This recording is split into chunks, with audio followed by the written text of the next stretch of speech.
Well, Dave, you must be officially the busiest man at the show. Probably your wrist is hurting a bit now, signed so many autographs, but good to speak to you once again. I think it's 4 years ago you were last here. So yeah, I lost track, actually. It was 4 years ago. I know, it was good to be back at Sandown Park at the Triathlon Show. Yeah, it's been nice. The show has really grown. I mean, 4 years ago and now it's today, Saturday, it's wild in there. Yeah. Have you managed to come back to the UK in between then and now, or? No, I haven't. I had several trips. I had a camp in Italy last year and went to Hogestad, the 70.3 race up in Norway, and survived those frigid days up there. Well, that was humbling. All the Europeans are tough. I'm soft. I was hypothermic, but I haven't been back here, so it's nice to come here, and it's a beautiful day today, actually. Yeah, it's fantastic, isn't it? You know, one of the things that's happened in those 4 years, dare I say it, January this year, looked a quick look on Wikipedia last night, passed a little bit of a milestone of an age category, but as always, you certainly do not look that number. So you're obviously keeping yourself fit, training, and I know ever since you've been here, you've been swimming every day. So. Yeah, 60. That was a big one. We had a party back in Boulder where I live, and my partner invited about 95 people over. So it was. You know, I just kept thinking, can I actually be 60? This is hard to believe. And if people remind me here, you know, they come up and they say, oh yeah, I just saw your video on Ironman 94, and it was almost like it was yesterday. So that was 20 years ago. Yeah. And yeah, I guess it's a milestone for anyone who's nearing 60 and over 60. But you know, I try to maintain my sanity and stay fit. I had knee surgery about 5 weeks ago, another meniscus surgery, so that's kind of curtailed, you know, my ability to exercise. But I'm back on the bike, and that, you know, always feels good. Unfortunately, I've been able to swim over here with a couple of your squads that have pulled me through a few workouts. So yeah, it's good. Well, I know they've been pleased to have you. You mentioned you went to Norway last year. You did the 70.3 out there. When we spoke last time, 4 years ago, you just had, well, probably about 6 months before, a bit of a big, you know, bike and cyclist meets car. How's the sort of long-term recovery from that? Are you still suffering any sort of side effects from that? Forgot about the timing when I was here. Yeah, I mean, that car accident clobbered me, and I had 3 surgeries on my wrist, and I ended up with a crooked finger and a little immobility in my scapula. I shattered that. I recently had another bike incident at the end of October, and I separated my AC joint, and on the same side, so I've got a little bump up here and in the surgery, so I'm kind of well, the walking wounded, but you know, I'll never be whole like I was before, but you know, I don't think I'm any different than any other 60-year-old athlete. You want to keep forging ahead, and I still try to do strength training as religiously as I can, and not lose my muscle mass and my mobility, and also just maintain my sanity. Yeah, well, I'm sure most 60-year-olds can only dream of being in the shape you're in. So you're not doing too bad at the moment. So last time we spoke, you just, I think probably on that day, just launched your coaching website.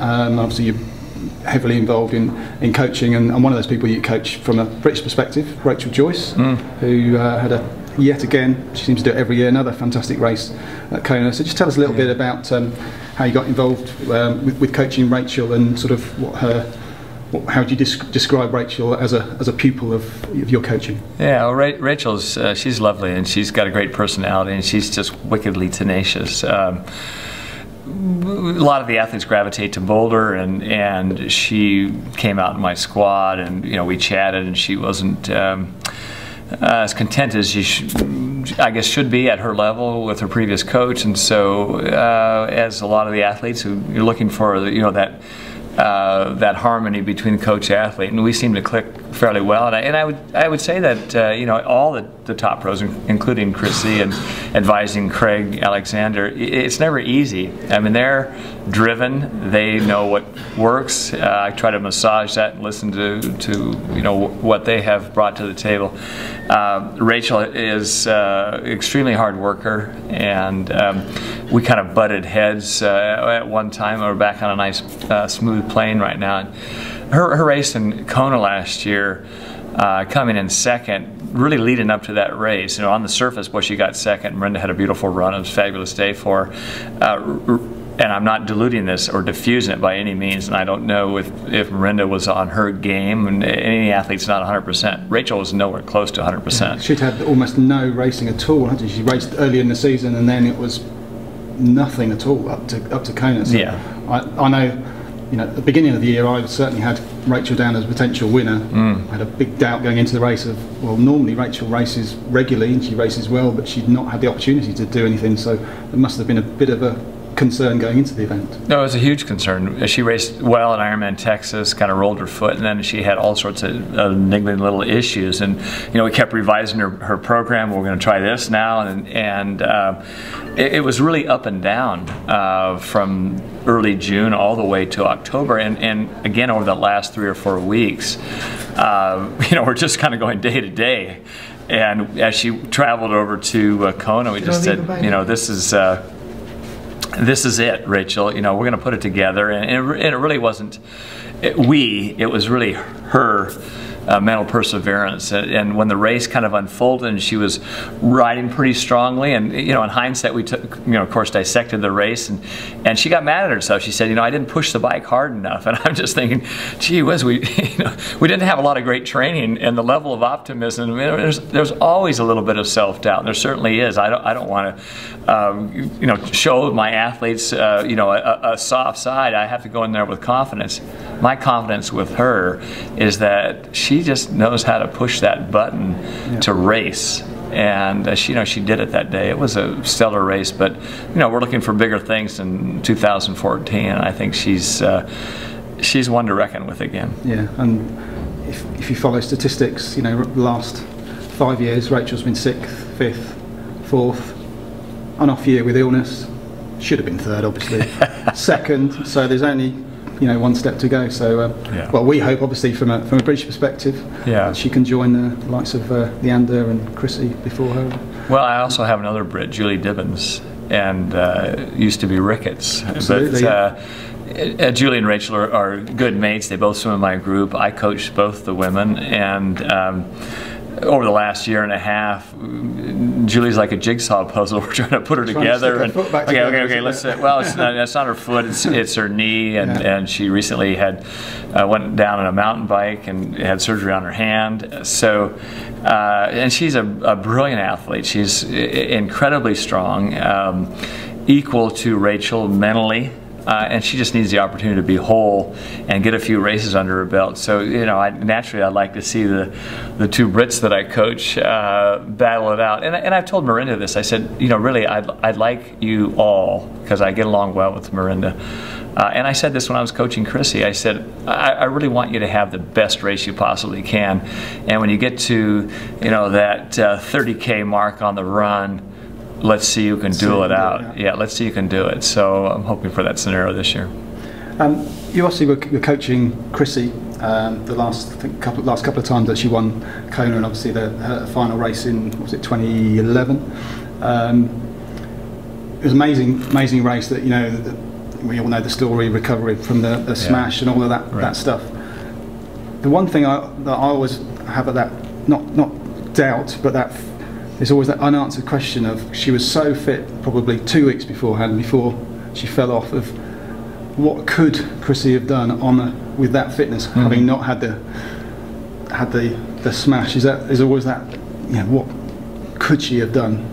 Well, I think we saw her, you know, obviously she's consistent, and she's consistently strong on all 3 disciplines. She didn't have a weakness, and everyone thought her bike was her trump card, but really it was her run. Her run became her weapon, and her times in Kona were fair. On Chrissy's resume, they were fair. Her victories, incredible. Her last one, phenomenal. But getting to your question, we looked at, you know, how do you break this down? When she's been consistent on the swim, she's going to get out of the water in 53 or 54. On the bike, she had the capability of going under 440, and on the run 251 or 252. So you can add up the math. She's pretty impressive numbers. Yeah, she's at 830 or around that time, and that was very doable. And people say, oh, that's way too fast. It wasn't too fast at all.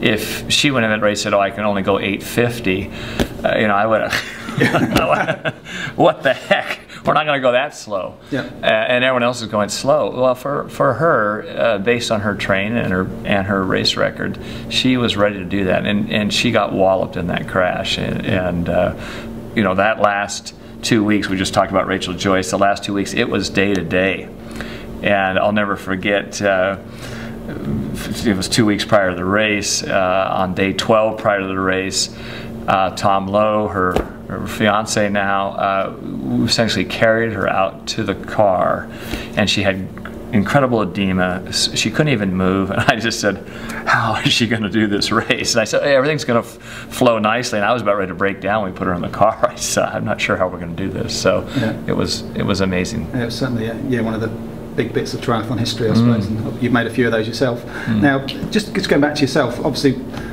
you're so associated with Kona, probably even more so than Mark Allen. Like yourself, he's won it 6 times, but he's obviously won Nice, and everything about you that most people think of is Kona. But you had some great races outside of there. So one of the questions I wanted to ask was, outside of Kona, what would you put down as your best non-Kona performances?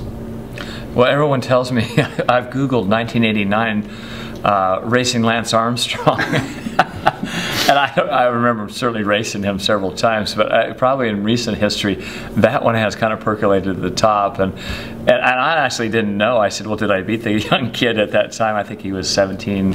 And actually, I saw the clip of it, and I was able to win. So, was that my best race? No, I don't even remember that one actually. But I do remember. You know, something like I think Ironman Japan probably doesn't get the press. You did something like 8:01. Yeah, way back in the 80s or so, which must have been a pretty phenomenal effort. Well, 8:01 in Japan actually was in August of '89. That was before Mark and I raced in that epic race in the October Kona Field. So yeah, that was a great race. And my mindset at that time, my wife at the time was pregnant with her first son, Ryan.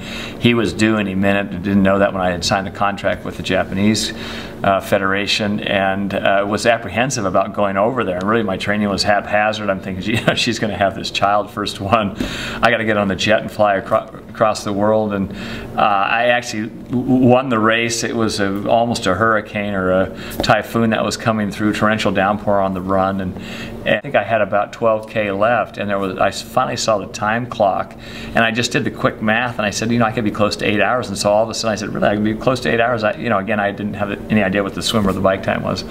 So, you know, that was a race that it seemed to flow pretty easily for me, but I think I was distracted, and you recited it because you're a great historian. But you know, I don't know if one race really resonates above the others that you know, that I did. Yeah. And what about the Scott legacy? Because obviously you've got your son Drew is. I know we've got Boardman Bikes downstairs. I think he's sponsored by. What's the prospects for Drew, and how is he coming on? And also, I'm assuming, but is he an athlete that you're coaching yourself? Yeah, I have 2 male pros, Aneko and Drew Scott. So yeah, he's a young 23. He's really raw. He had a great amateur year 2 years ago, and he was going to race pro. He said, I'm going to race pro this last year, and he ended up getting a stress fracture. And that stress fracture just stymied him the whole year. It became a huge issue, one that was real. His mobility in his foot was limited, and he just kind of wrestled with it through the whole year. I think he was going to race in February. Now it's not ready. In March, April, May, June, and the whole year essentially went by. So he squeezed in a few with virtually no running, and with some trepidation, you know, did the run. So he's he's my son. You know, I think he's got talent. He can ride the bike as well as anyone right now, and all the pros that he rides with know that. It's not a bike race. Yeah. He's getting faster on the run, and his swimming is coming around. He's ready to race right now. He has a race at the end of this month, and you know, we'll see how it goes. Is it difficult to split the father-coach relationship, or when you're coaching, is it just purely Dave Scott the coach and the family bit gets forgotten? You never forget the family bit. I mean, he is my son, and it's not that I have a golden glove for him, because I have a stable of athletes. And I told him, I said to myself really prior to the conversation, I said, Drew, you're no different than anyone else. You know, we have to have this dialogue. You need to report to me, and that coach son, that's not there. But at the same time, you know, I have guidance for him in a lot of different ways, some very, very subtle, which I do with all the athletes, but there's always that little thing of, well, he is my son at the same time. So, you know, in the scheme of life, I just want him to be successful. He got his college degree, and I said, hallelujah. And I said, you know, everyone asked me, what are you going to do with that? I want to be a professional triathlete. And I said, well, I mean, hardly say, well, don't do that.